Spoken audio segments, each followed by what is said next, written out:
Oti fifio fa lupa fa jalo fa tu fa iom kasles male matelo se ta lo lo ko na mai mo mai le ba ko le chayao nei le stop i samo nei ile te ai le tu la iba ia alo ko pe na bina tu ta to fa sa lo mai mo to le nei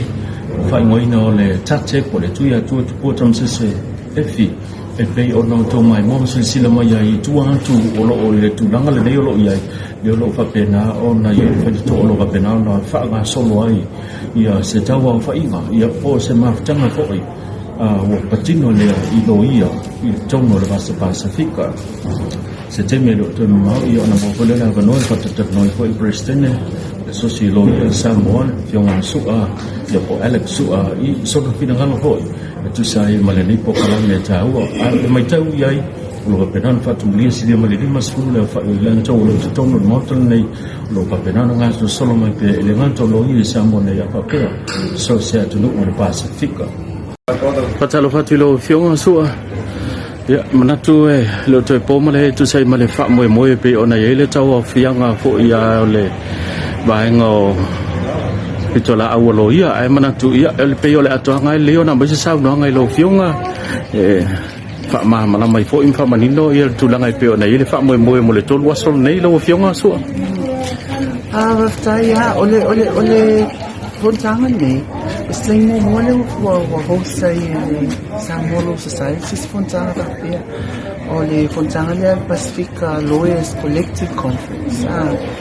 Ai oleh mai tahu masanya tu kui itu ni peyo New Zealand Australia. Ona pe i fa pasena ina isela to Pasefika Lawyers. Awa ia tunui fa foi le to tele a me la mai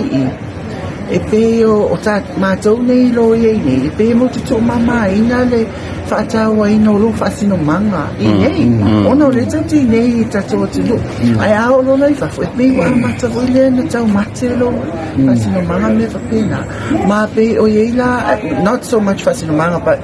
lo tangata o oio le Samoa o oio le Pasefika o oio e te Loia beila le e ai va ina le ta o le Pasefika Lawyers Day o Queensland Pasefika Lawyers na New South Wales Pasefika Lawyers New Zealand e beia vai esse mai ele tu langa o tangata Pasefika avea Loia tu langa ina e ma fai anche la moa ma filo e la tu mata o poi patino e la tu ia voi tu no ai mai la ini e pe molte ele e poi le we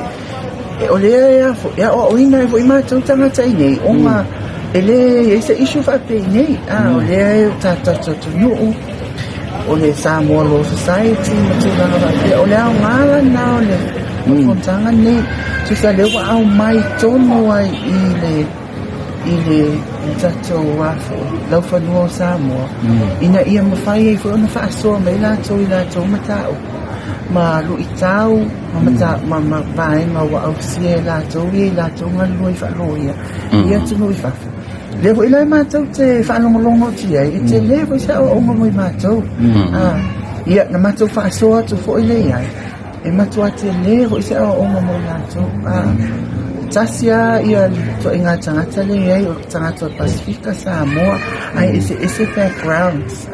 ne o lo fiola ai matuna ba pe langana tu sa to inga me foi lele o Samoa le o le Samoa le o le fa ia na share lo le o le information ia to mai le amba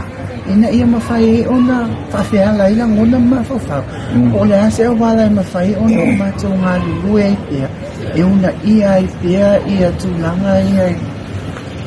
i tu mata to wanga o lea e po mau e fansino ngai faunga ina o le te lelo na o ngā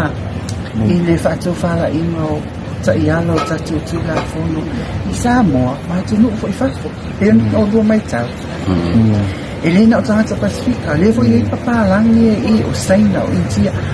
mafua anga o lato mai tau ina e ai me e lato i lono fa anongo masu ina o le e ausia e Samoa ai le fiu la ko fai o e le o ausia ai foi me e mo te fa anongo longo atu le ausia o ai le o ausia la mai nei a bana vai na e fa so ai ina iam pa yun na maupuan si awa mafay pia una na ipe iluma ia lelelei lau tele ole afo ole au nango tu lafo ita tu tangata C'était mulu fa tinol po kala ni Samoa. Ia, sai mo le wa host ai Samoa se me fa dia wal po kala. Ole na i mai Pasefika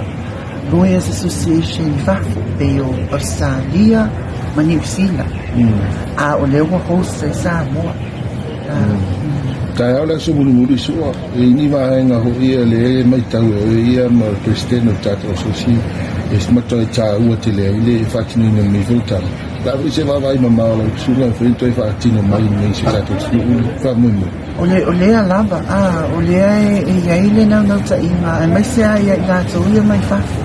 Ia Pasefika Lawyers Association e mai whafu. O tato society a lawyer Samoa, ia le te rintupe. Ia mea e whai ia e whaatapura aina fo i mea e mātou te whaatupina lona whainga o ia i le te le se tupe mātou te loa tūlanga whapea ai o lea i le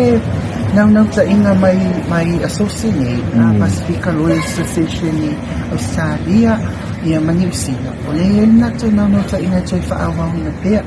ia a tonu e le aino o toi whai e Samoa pea e whai sisi atu no wai le na o Samoa fo le ia asosi mai fiti asosi mai tonga, asosi mai PNG, o Loia. Ia atonu le lope ma umane nei fono o mautu mai o isa tunu o lewa ofa mai a mawhaina na host. Ia tūlanga pia. Le mai tau ina su o le whaatasi e hoi po le awai mai a nisi fo i o whamsino o le whamsinonga mawalunga ia tu o le ase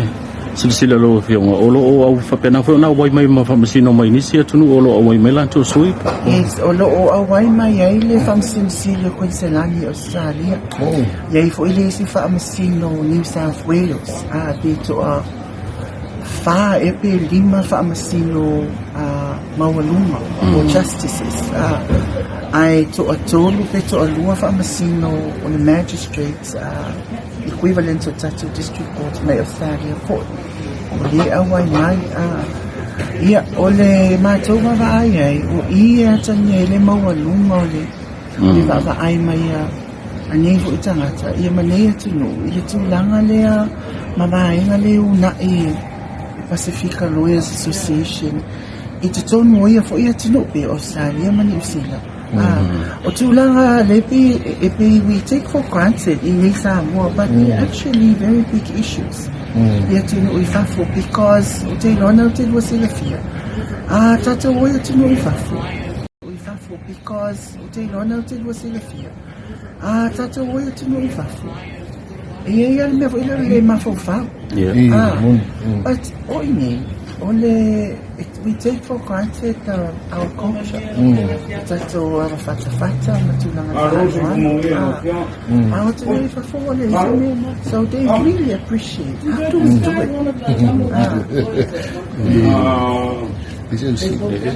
Tasira te fisimisua.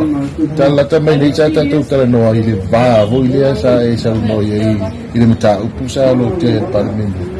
I le vāvo i lea sa e sa noa i o lo i a Whatoai umaima. O iai le tomai, mai lo ia le whatoa a mata. Peo le vālea le sa e sa noa i a te mi lea hoi le iai si ta si e whatumu. A mata o soani le tatou seminane i le vālea peo me kairo. O le sinava ia o le sinava na fai ona a soani ana but o lo waia malama whaano vai e se ero tūlanga Christian Society e le aia se mai panoa po se fofo vai mo fia mai lata mai e lo vai ngā ruinga o e lo ria e tala fo i lea pe vai mai fo i ai mawalunga o vai longa ai a e le practice mai e also tono mai mai fusuai you will never learn ioi ole o tūlanga na but ole mātou ai a profession ole mai tawina ole nau yo lo ia to learn I think it's because it's the nature of the matter profession. But so if I le mai tawina, ona wa te lele pa wa e te mina tau fi ai is ko si fi fa loia. Le na pe wa te le do le ba ko le. I numero loia lalvao tu sorry not lalvao numero loia le fa to afa amata ia manu numero loia wa leva na Ya, malu kaftai. Yesu, kaftai tele lava suka ni vai ngala su. Kaftai tele mo Samoa.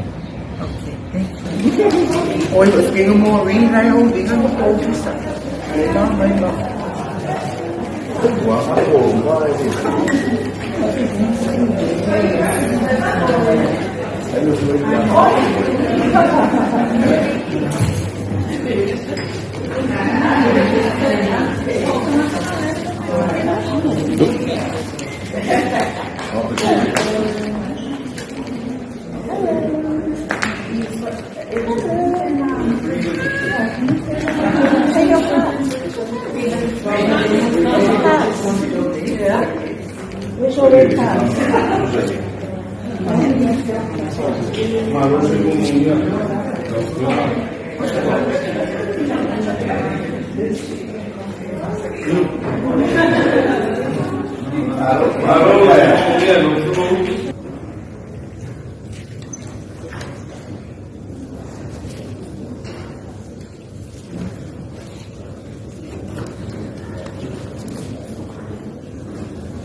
Good morning and welcome to day 2 of our PLC CPD conference.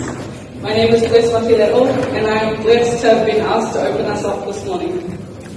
Just to give a brief background about myself, I am of Samoa and Tonga descent and I'm currently in my first year of practice in the criminal and domestic violence jurisdiction. I am one of 3 public officers for the Pasefika Lawyers Association of Queensland and have been blessed to be a part of the Pasefika Lawyers Collective. Mai mo mai sila ia mai fa fonga ko isa fina ngala peo na fa tanoi ia le president na sosiologia Samoa ele sua iso na fina ngala tu sai male ma tanga male tawo fa inga le dai loia le Pasefika ia MSF o ia peo na siliam sa no ia Alex o lo pena na awai mai fo inisio fa musimo peo na ia fa musino mai Queensland ma nisi fo ia tunu o le Pasefika o lo pena na ia i tono le nei ma tanga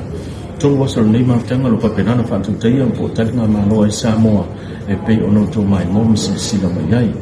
Natu ia, le aso a taeala papenana whamai i laile nei taua fianga ia e pei o le sao nosua o se itu taua o lo papena o na mati e fo i le mabianga ma le tute ma le onanga whaalo ia. E le nganta o lo ia o Samoa le ia e pape fo i la to lo papenana mlanga mai so se atunu o le Pasefika ta pena i mo le onanga ma whaatunu ma lo to ona leo Ganasavea o le Taelega vai mo le to le asosi